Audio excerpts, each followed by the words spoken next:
Hey, I'm Pete from PMG Auto Care. Welcome back to the channel. Once again, I forgot to record the intro while the car was with us, but today's video is all about the iconic air-cooled Porsche 911 and the challenge that is detailing a classic car. It turns out nice though, so keep watching.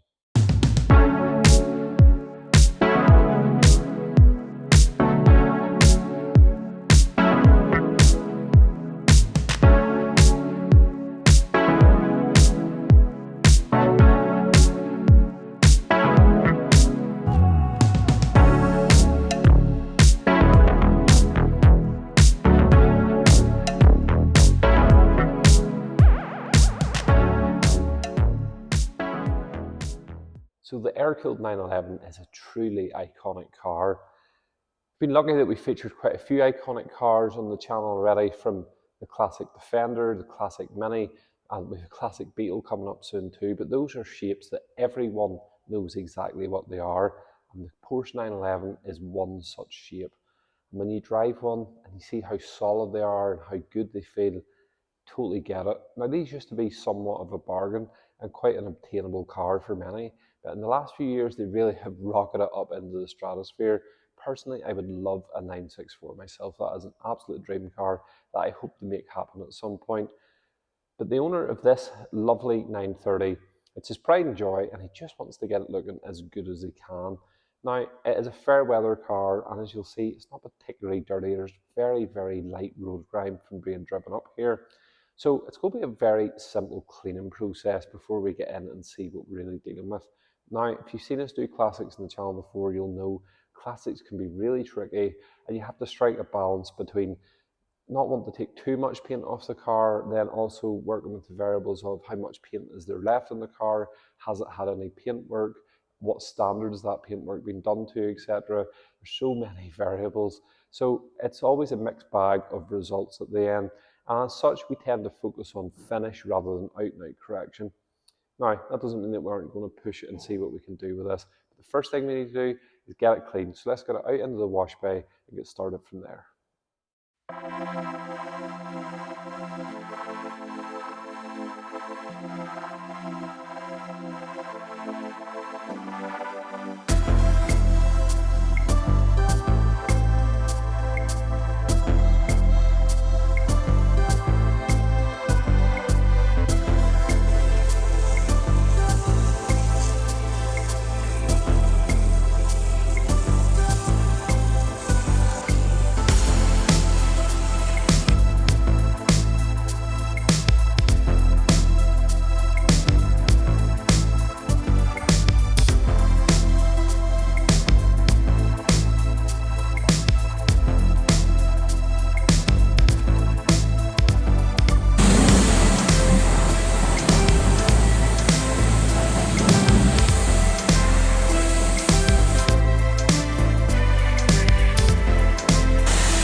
Now that very straightforward wash process is complete, this is a very well maintained car, and it really had very minimal dirt on it. So basically, we're just making sure that it was clean and free from loose debris that we can get started into it with proper machine polishing.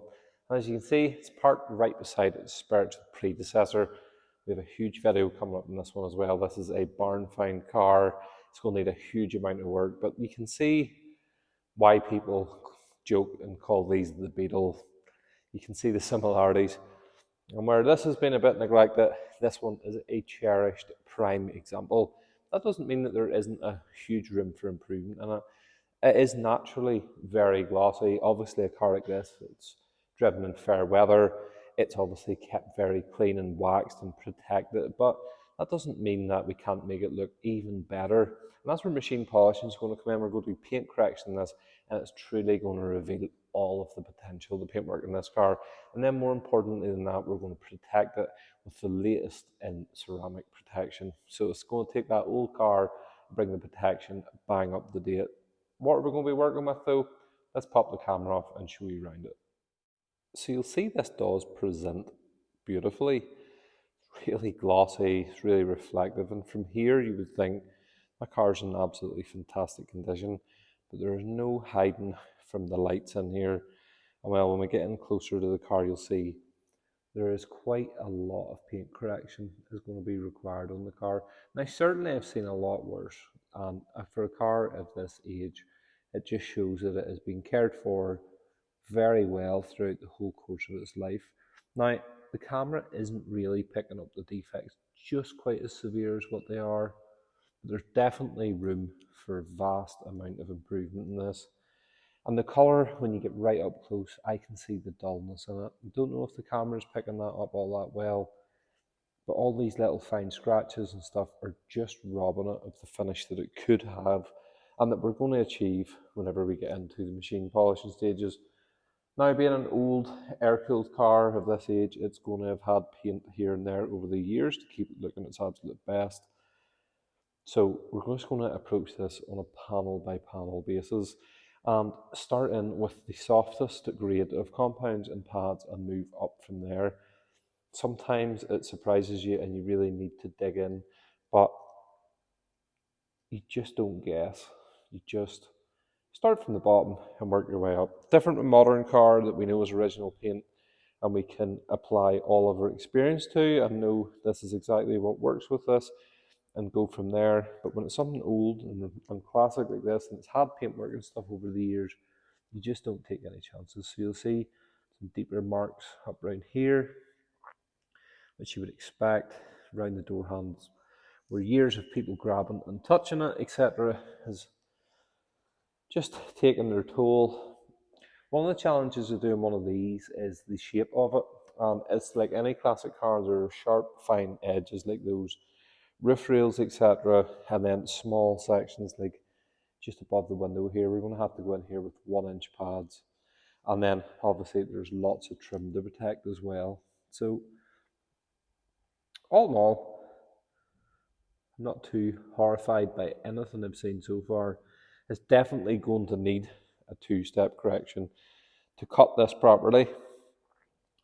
We don't want to compromise the cut, so it's going to be important that we cut with the intention of removing deep defects as much as possible, and then also a second refine stage just to really sharpen that up. You know the drill. If you watch our channel before, we don't take half measures. We try and not single stage anything because it just is robbing the potential. So let's get cracking. We'll start in the bonnet as always. You might see us swap out the pad a few times, or maybe I'll just get it right from the get-go. Who knows, but stay tuned to find out.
finally that is the heavy cutting stages complete. That was a very, very long process. And I know it looks a little chaotic now, covered in tape and things open and ajar everywhere, but we're about to move on to the refining stages, so it's not quite time to take that protective tape off yet. But look at the car. I mean, it was glossy beforehand, but look at it now. It's such a deep luster of that guards red finish. What an iconic finish on an iconic car. Now, classic cars are challenging. They definitely don't present the highest level of correction that you're going to get with something modern or new, or even something maybe that's been fully restored and painted to a very high standard. The fact is, yes, this car has had paint here and there over the years. You would expect it to, but there's a lot of original paint there as well. And old paint, well, it's a bit like us. As we get older, we get blemishes, we get wrinkles, we get imperfections. That's part of growing old gracefully, and that's just what this is doing. So there are some deeper defects on the car, and as much as I would love to have got everything out of it, it's just not possible. I'm certainly not going to risk the integrity of the paint trying to push for something that really isn't totally achievable. Is it a massive improvement though? Absolutely. And with a classic car, I think making that finish, that absolutely deep, dripping wet finish, really is the priority. It's the thing that's going to really make your jaw drop and say, wow, when you see this cruising about in the summertime. And to get that, that's when we jump on this refining stage. So I'm going in with a really, really soft finishing pad now and a real fine finishing compound. And we're just going to spend time really breaking those right the way down. And that's actually what will push this gloss up a notch again. Hard to believe, it looks so good already, but it's going to look even better whenever we finish the refining stages. Then when we come on to the coating side of things, that's going to push it again. It is going to be one extremely sharp looking car when we're finished. Let's get cracking with the refinement stages before we lay down the protection.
So with the correction stages finally buttoned up now, the refining just pushed that gloss into a whole different dimension again. And as I said earlier in the video, that's what you like to focus on with these classic cars. You're never going to get the paint correction level safely that you would get with a modern or very new car, for example. But what we do is focus on finish, and that way the car is going to make a really big impression when you see it sitting. If you see that car at a meet or a show or whatever, the gloss is just really going to grab your attention. And then as you look around the car, you're going to see just what a thoroughly tidy example it is. So I'm really pleased with how it's turned out so far, but now it's the important thing is about protecting all that hard work. So nothing but the best cars, best protection. So we're going to lay down some G-Technique Crystal Serum Ultra on that. Not doing the wheels in this one, they're getting refurbished at some point in the near future. No point doing really much with those at all. And then we'll put some glass protection on it for good measure, and then bring those trims back with a little bit of dressing. Let's get all that done, and then we can finally show you it finished.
Finally, the 911 is complete and it looks absolutely incredible. So there's just one thing left to do, and that's show you guys it finished.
So when you see that car outside in the natural light, I mean, look at it, it looks absolutely amazing.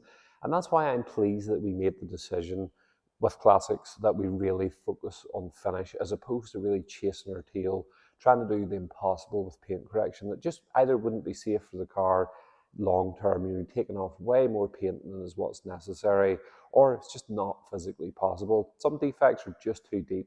Well, there was a few on that just weren't worth pushing any further. But when you take that time instead and focus the whole process about the finish and how the car's going to really look when it comes to the natural daylight, that's the result you get. And well, it looks absolutely spectacular. It really does look incredible. So I think the owner's going to be really happy with it. Classics are challenging and unique, but I love doing it. I really do. They're some of the jobs that I enjoy the most. They can be a little frustrating while you're doing it, but the end result and the fact that you've just got to spend some time with a really special car, and as the petrol head in me absolutely adores that. So that wraps another one up. I know things have slowed down a little on the channel so far. It's just as we're picking up into our busier period again. It's getting a little bit more challenging to film videos weekly, but we're going to try our best. As you can see, the little Beetle is going to be up on the channel, possibly the next video, although we're tying in with a body shop with that car, and that's kind of dictating the time pace on that car. And then, well, we have some more awesome Porsche content coming your way as well. So if you haven't already, please like and subscribe to the channel. If you've made it this far, thanks for watching. We'll hopefully catch you in another one.